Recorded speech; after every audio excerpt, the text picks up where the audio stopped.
Hi everybody, it's great to be back on Friday morning here at Itamar, Israel again. A week has gone by, yeah, it's amazing, and another week has passed.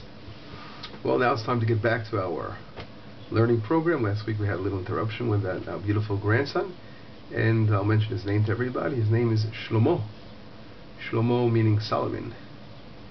And the reason we named him Shlomo was, of course, we named him. Well, this was, of course, our rabbis teach us that when parents decide what name to give a child, the name is something like is divinely inspired, meaning that some kind of prophecy, call it a mini prophecy, enters the mind of the parents, and the name, of course, comes to be. So his name is Shlomo.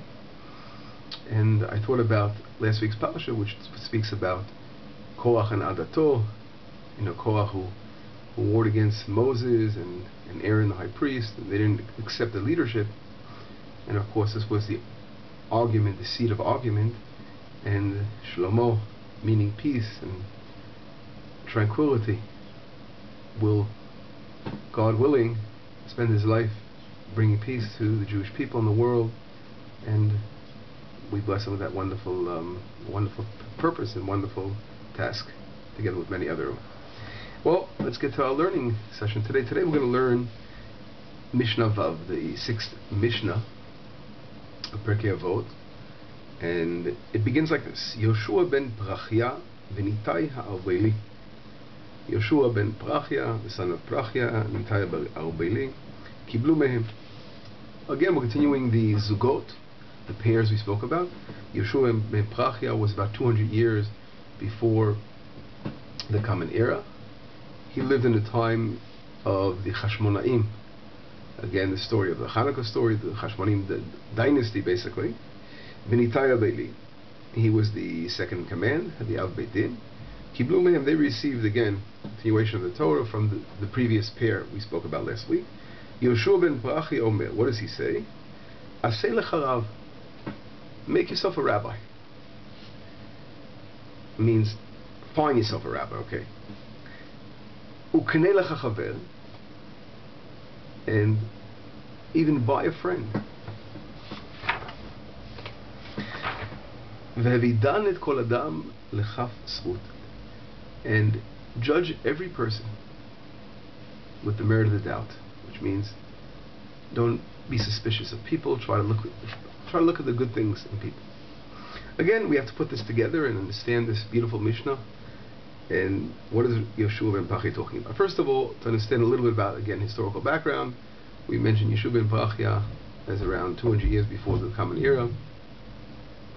He lived in the time of Yochanan Kohen Gadol, the high priest Yochanan, who eventually, Yochanan, we know, turned into a tzduki. During this time period of the Hashmonai period, we know that there were different factions cropping up in mainstream Judaism, which broke off, and one of them was the faction of the tzdukim, which were very close to the shilton, the authorities, and they were really more involved in Hellenism. And Yoshua ben Prachia actually was persecuted, and he had to run away to Alexandria. Alexandria is an ancient city which was built by Alexander the Great on the coast, the Mediterranean coast in Egypt, and that's where he had to hide out until eventually he returned and was invited back by Rabbi Shimon ben Shetach, which we'll talk about later on. Anyway, what is the meaning behind Aseh lecha rav? You should make yourself a rabbi. Every person, of course, needs a rabbi. And one of the natural things of people is to say, I can do it myself, I can sit down, there are a lot of books today, I can always read, I can sit in solitude, and what do I need a rabbi for? What do I need a teacher for? But this is one of the most important principles of Judaism, Torah Judaism, is to understand that we need to have a rabbi. We need to have someone that we could, again, hear Torah from, that we can confide with, that we can talk to, that we can grow together. Obviously, a person could read many books, and he can become very knowledgeable by reading, and that's an important thing. But the Rambam Maimonides tells us that there's a big difference between knowing, knowledge, and actual practice, actual internalizing. And the fact that a person hears something from a rabbi, someone that he confides in, someone that he looks up to, it may be the same thing that he read an hour ago, but the fact that he hears it from the rabbi's voice, he hears it from the rabbi, it enters his heart and can make a change, because of course the Torah is not just a book like all the books. The Torah is very, very special, and every word from the Torah itself awakens divine spirituality. And in order for us to have this enter our system and work on our beings and improve ourselves, it just, Hashem works it out that person needs a rabbi to receive from, to learn from, to study with, and this will help him grow spiritually. And that's what it means, Asay L'Charav. Find yourself a rabbi. Now, Asay L'Charav doesn't say buy a rabbi. Find a rabbi. Why? Because a person, this really depends upon you, not upon the rabbi that you choose. A person has to make himself a vessel, an open vessel of receiving the abundance. And that doesn't require, if a rabbi, for example, doesn't want you to be his rabbi, you got to keep running after him. Find him and say, be my rabbi. Or listen to his words. I mean, he can give many classes, and a lot of you can sit in his room. Eventually, you will receive his shefi, you will receive his abundance. So that really depends upon you more than him. That's why he says, Asay L'Charav. You shall make someone your rabbi. Knei lecha chaver, you shall buy a friend. Now, what does it mean? That sounds weird, right? Buy a friend.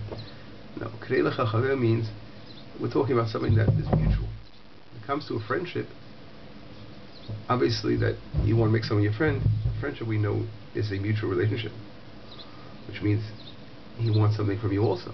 You got to be a good friend to him as well, and that's why it's dependent to some kind of mutual activity between the two of you.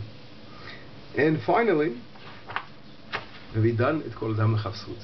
You must judge everyone in the favor of the doubt, which means usually when a person is very critical about others and finding faults in others, those faults are really within him. When a person is able to look through those faults of other people and just look for the good and see the good in other people, that's what we call Adam L'Chavsut. May you judge everyone given the merit of the doubt. When a person has that character trait of judging people favorably, then he can easily find a friend, and find a rabbi, and that's why it goes together as a pair. Let us take this wonderful lesson upon ourselves. Let us open our ears and our hearts to listen to others, and there can be many kinds of rabbis and many kinds of friends that we all want to learn from each other and strengthen each other and listen to each other. Okay, everybody, it's been great to be back again. Have a great Shabbat, and we'll see you, God willing, next week again. Bye-bye.